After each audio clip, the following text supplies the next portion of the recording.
Good morning everyone. So today I'm going to discuss the human flourishing as reflected as progressing and development. So how do we know that we are progress? So the world around us is changing with new technologies and infrastructure. So these are the result of human progress. But the real progress begins inside each person. So when individuals improve themselves, society also move forward. So in short, that progress is coming from us, like self-improvement. So self-improvement is the foundation of societal development. What are the indicators of development?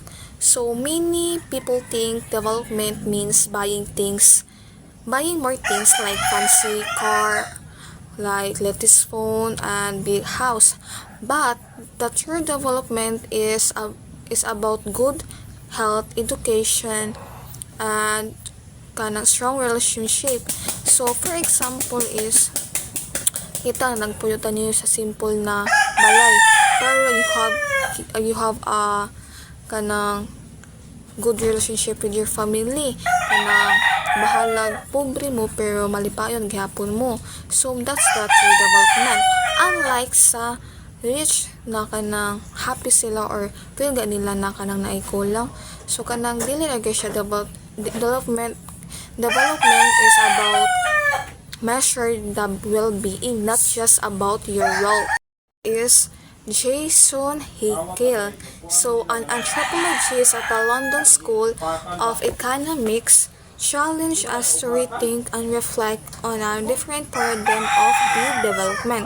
So, according to him, forget developing poor countries, it's time to de-develop rich countries.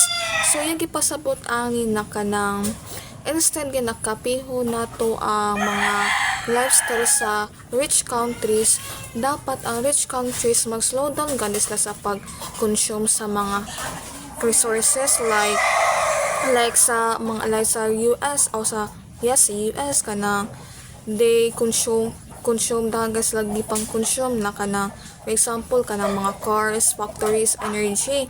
Unlike sa Philippines na kanang gamay gani ang pag-consume nila sa resources, but sila gyapon ang nag-face sa poverty.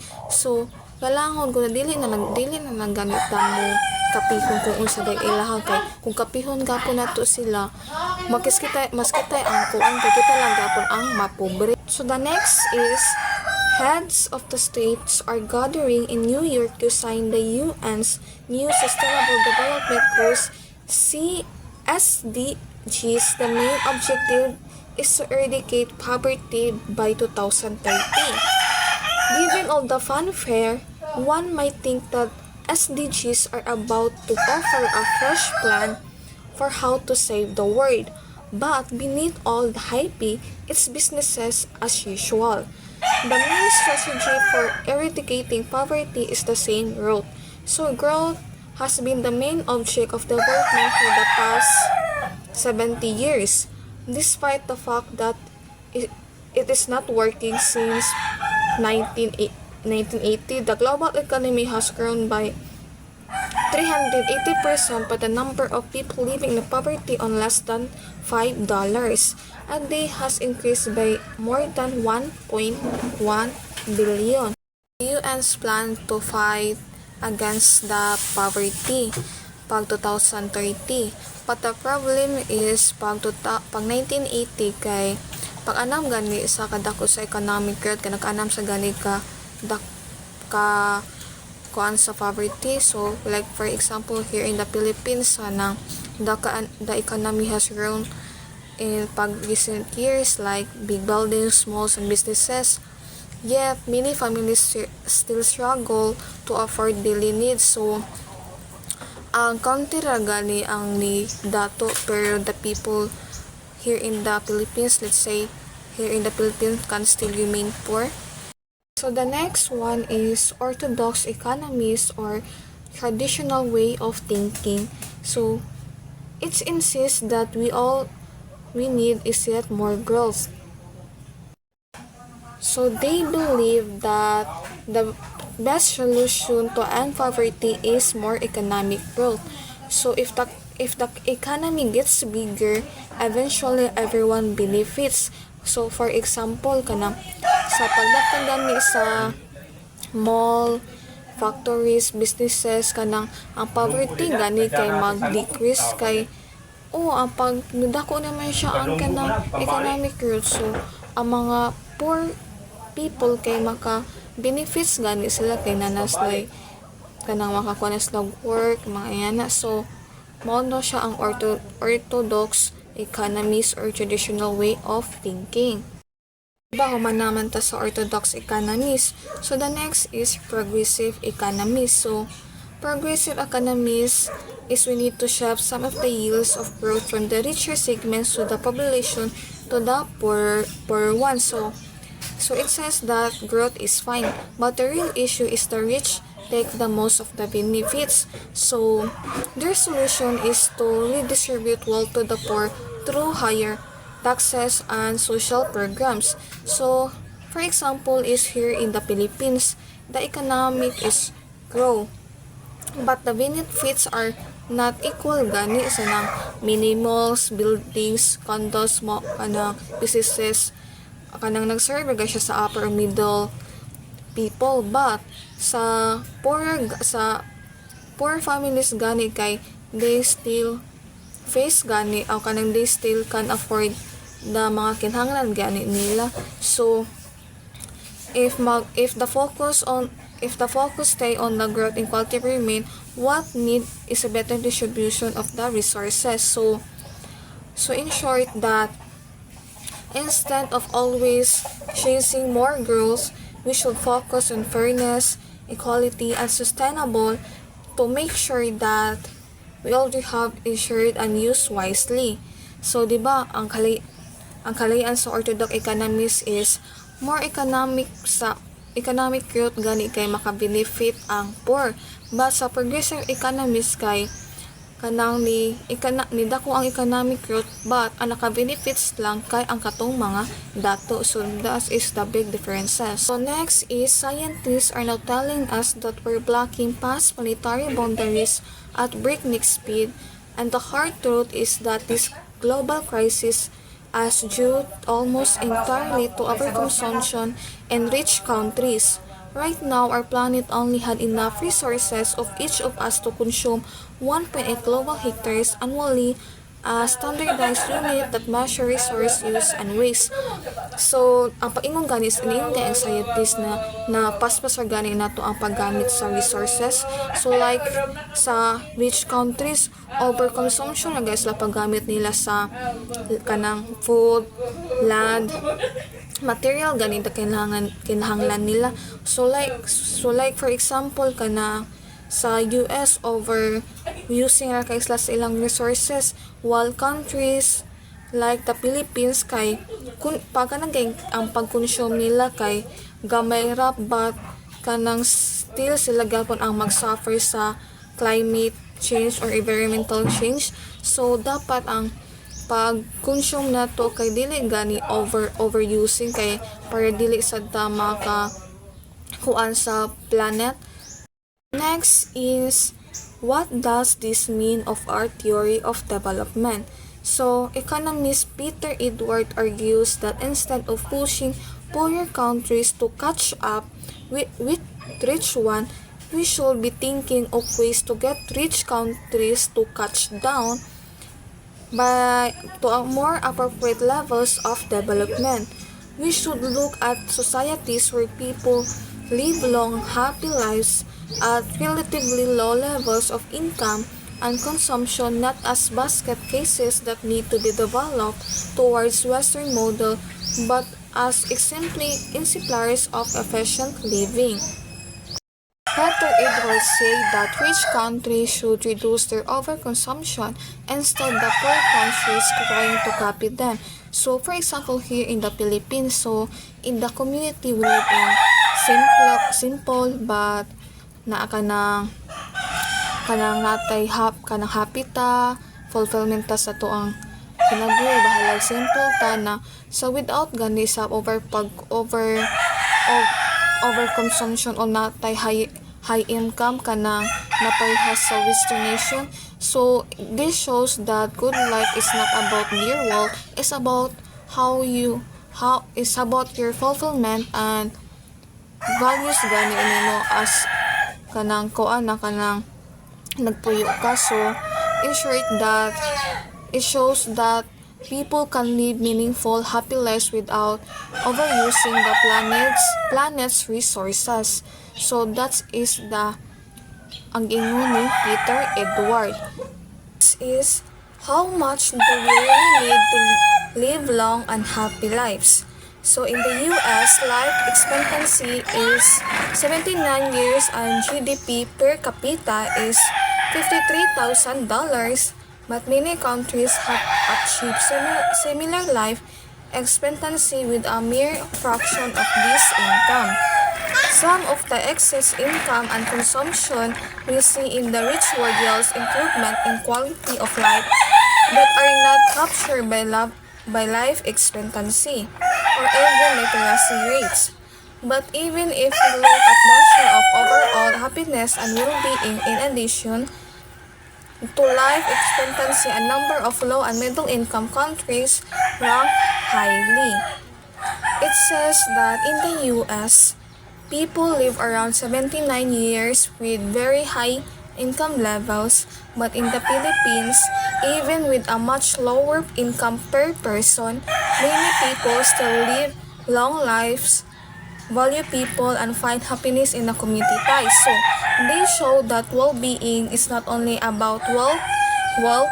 Filipinos can enjoy meaningful and happy lives even without the extreme consumption seen in rich countries. So in short, that like Costa Rica, the Philippines proves that happiness and good living don't always depend on high income.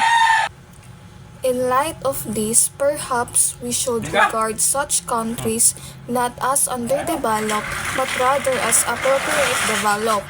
The idea of de-developing rich countries might prove to be a strong ally relying here in the global south, but it will be tricky to sell to Westerners. So maong ni kuan sila de-develop because rich countries consume far more than the earth can handle. So some thinkers suggest that they should de-develop, meaning they should cut back on wasteful consumption, pollution, and overuse of resources. So this idea makes sense to poorer countries in the global south because they often suffer from the climate change caused by the rich nation. However, kanang difficult gani sa rich countries to give up their lifestyle or their high consumption lifestyle kay na kuan na gay na nila normalize na gay nila or kanang naanad na guys la na lifestyle. So kana magud na lifestyle kay mo na ang kana symbol of success and progress gani nila.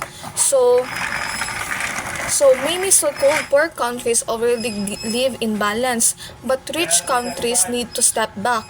The challenge is that the rich world doesn't want to lose its privilege.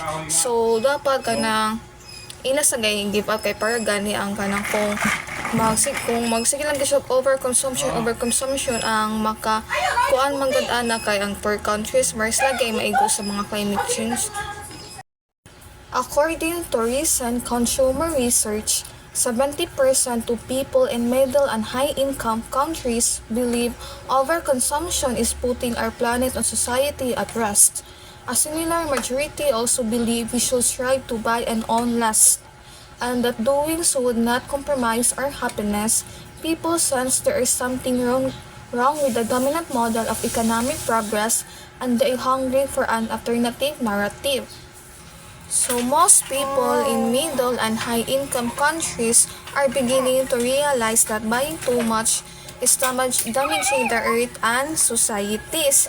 So this show that people are dissatisfied with the old idea that progress means consuming more, and they are offering to new vision of the development that values balance, sustainability, and genuine well-being. So in short, that people sense that true happiness doesn't come from endless consumption, but from a healthier, more sustainable way of living. So for example is na ay middle class family in the Philippines. So they believe that happiness meant buying more like new gadgets, clothes, or eating often. So but over time they realize that this they this only drain their money and can create stress. So they decided to live simple. So nagbayad lang guys la kung unsa gani ang kinahanglan nila and spending more time together and growing some of their own food. So they become happier, healthier, and less worried about money. So the problem is that the pundits promoting this kind of transition are using the wrong language. They use terms such as degrowth, zero growth, or worst of all, de-development, which are technically accurate by off-putting for anyone who's not already on board. Such terms are repulsive because they run against the deepest frames we use to think about human progress, and indeed the purpose of life itself. It's like asking people to stop moving positively throughout life, to stop learning, improving, and growing. So, di ba kung makadungog tag ninyo degrowth or de-development, this word sounds like negative. So, ang sounds ka niyan na murag you being asked to stop improving your life. So, for example, kay kanang diri sa Philippines, kanang people often dream to growth like nasa jobs, education, and homes. Pero kung makadungog ka sila degrowth, means they think it means giving up your dreams. So, that's kanang ang language kay nila kay mislead ganito sa mga language na dunggan nato. So, but in reality, the idea is not about stopping improving.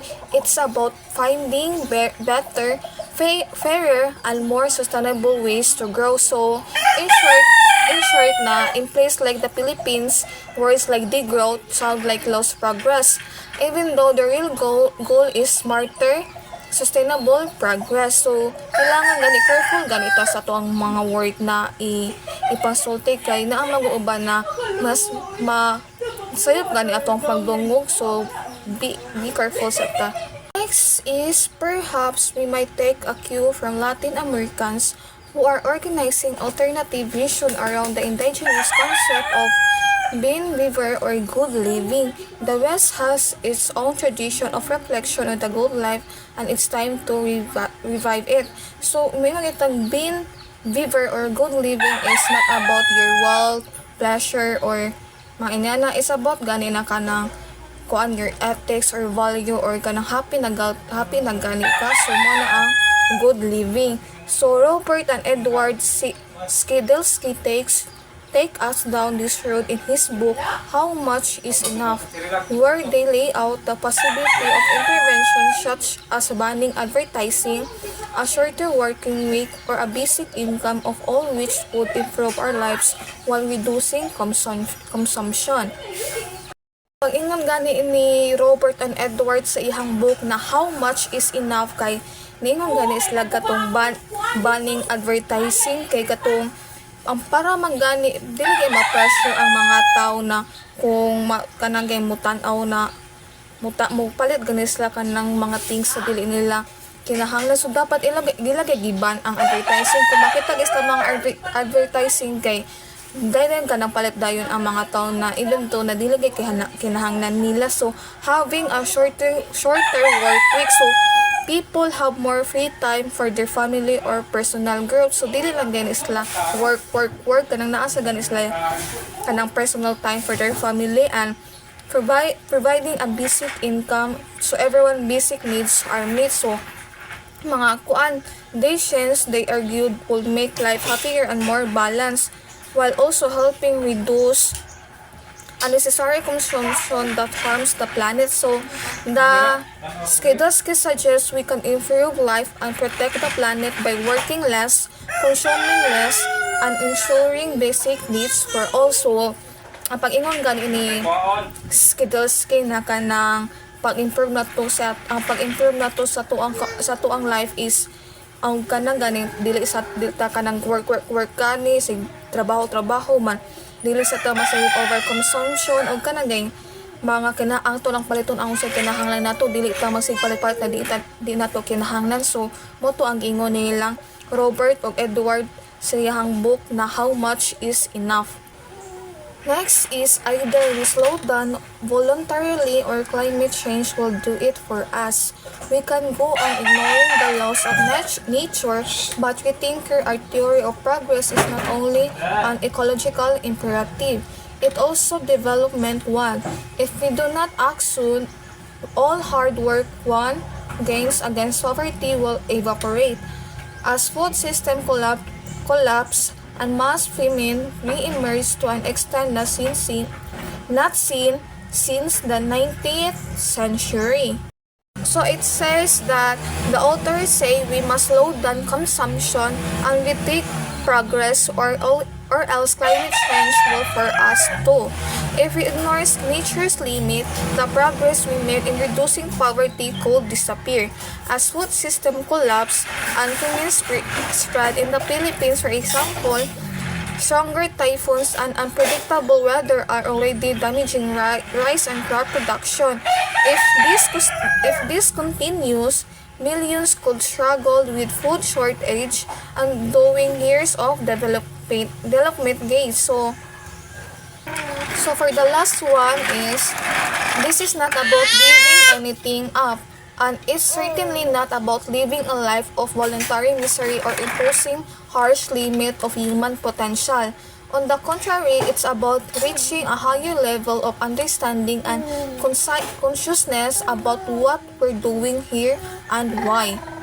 So it explains that this is not about living in misery or limiting people's dream. Instead, it's about becoming more aware of what truly matters in life.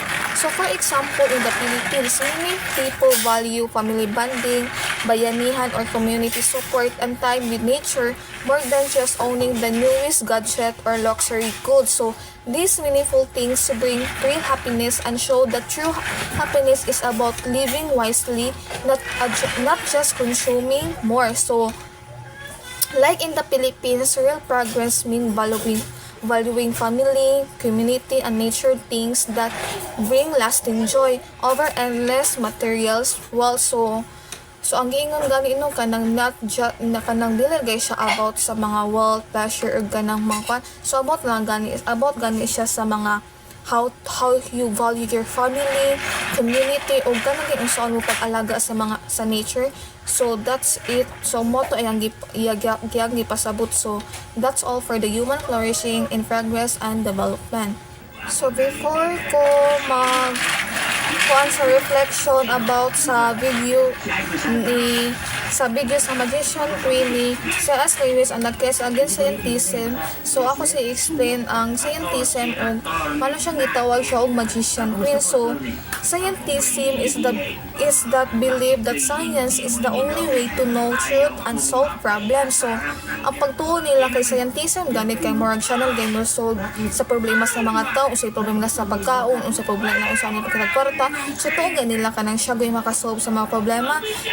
So it says that progress, more technology, more invention, more control over nature. So ang pagdagan gani sa technology, ang kanang pagdagan ka ng invention kay more gay siya mo control na lang sa mga tao mo ang pasabot niya. So the problem is scientists forget about ethics, values, and meaning which science alone cannot give. So ang scientism gani kay kung di ba siya kunin mo solve sa mga problem. So ang problema sa scientism kay wala kay siya ethical o wala siya gay values. So di ba kung wala values or ethical or ang kana siya kay di ba siya nagdagubot sa society. So ang scientism kay wala siya ethics, value, and meaning.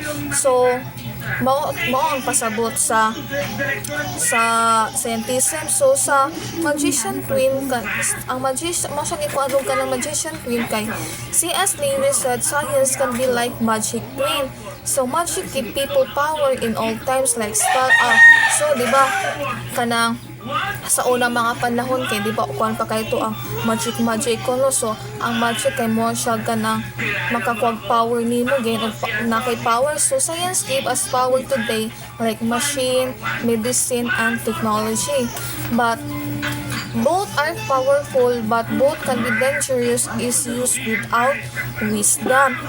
So ang kiingon ni Lewis na kanang yes, scientist or science and magic kanang powerful siya, but kanang delikado guys siya kung wala di ka mo gamit ko kanang wisdom atong ethics value. So like for example kanang nigamit ka kanang science o magic without ethical o value ana di ba kanang amang kanang wa ka kay buong unsay outcome ana. So ang outcome di ana kay makuanday kanang makuanday ang society kanang diday hapsi ang society. So dapat magamit ka na nagan kay etik kanang nagay kay wisdom. So example in the Philippines, so mining machine can dig fast, so mauna siya ang power. So but if used without care, it destroy forests and cause floods. So it's true man ko na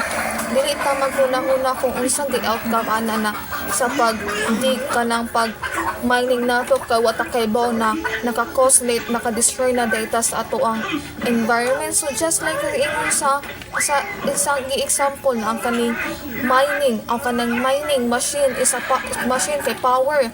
So without gani thinking na kanang naditoy kanang kuan na outcome ang kanang makakos ka og floods o kanang makadestroy ka sa forest. So another example is factories make life easier, but too much plastic pollutes ocean and kill fish. So yes, it's true kanang ang factories kay kanang maka kuan na sa tuang kinabuhi kana sa gani nga to ang buhaton, pero without thinking gani na ang paggamit nato ang paggamit kay nato plastic o kanang kay mga pollution kay naka-cause na dito siya kanang sa isda na kanang amatin lagay isda. So without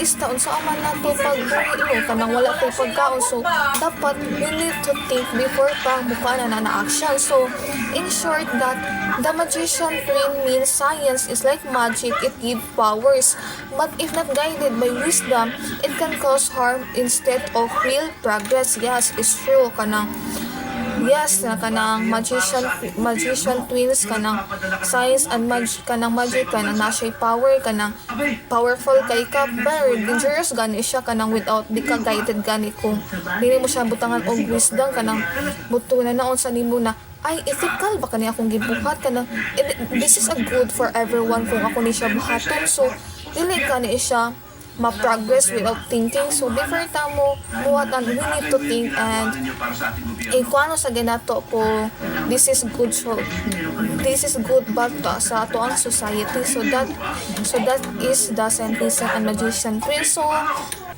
my reflection about ato sa The Magician Twin by C.S. Lewis and the case against scientism kay niana sila na the future belongs to science.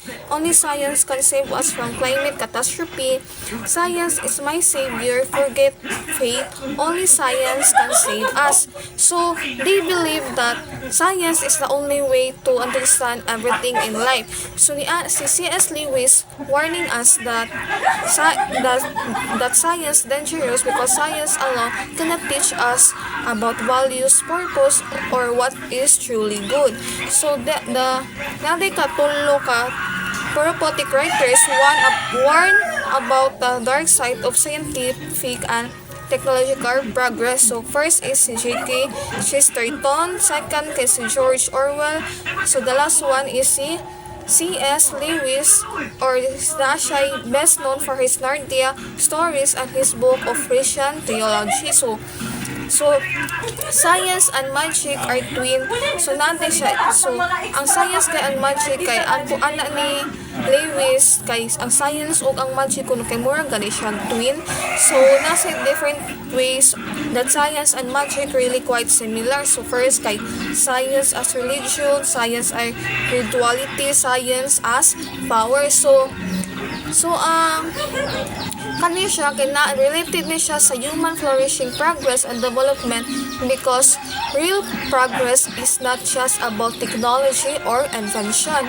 It's about growing in wisdom, making moral choice, and improving the quality of life. So science can help us build and discover things, but we still need ethics, compassion, or deeper understanding to create better, happier, and more meaningful world. So science is powerful, but without values and purpose, it cannot lead to true human progress. So yes, it's true na kanang science is a powerful, without ganin hindi mo siya ethics kanang way ethical sa more on pleasure kanang non-ethical kay kanang ganing way gubot ang kalibutan. So ni ana to si Lewis na science and magic are twin. So mas dangerous gani ang science kay ang magic kay dili na magic is does it not kung gani work. So science is a dangerous so gani man siya na gani ang siya na kay naglihok sa kalibutan kanang di ba kanang new invention technologies kanang so si C.S. Lewis na giwarningan kita niya na science is dangerous without the ethical. So kanang dapat na-relate na siya sa kong topic, which is the human flourishing as reflected in progress and development. So without the ethical or value kay kanang ganing dili good kanang malambo ang usa ka societies or communities nimo. So magamit kay taong science butang sa nato og kanang dili gata more on pleasure or non-ethical. So mo na ako nasabtan sa video ni Lewis, which is atong magician queen. So that's all. I hope na namin nasabtan. Thank you.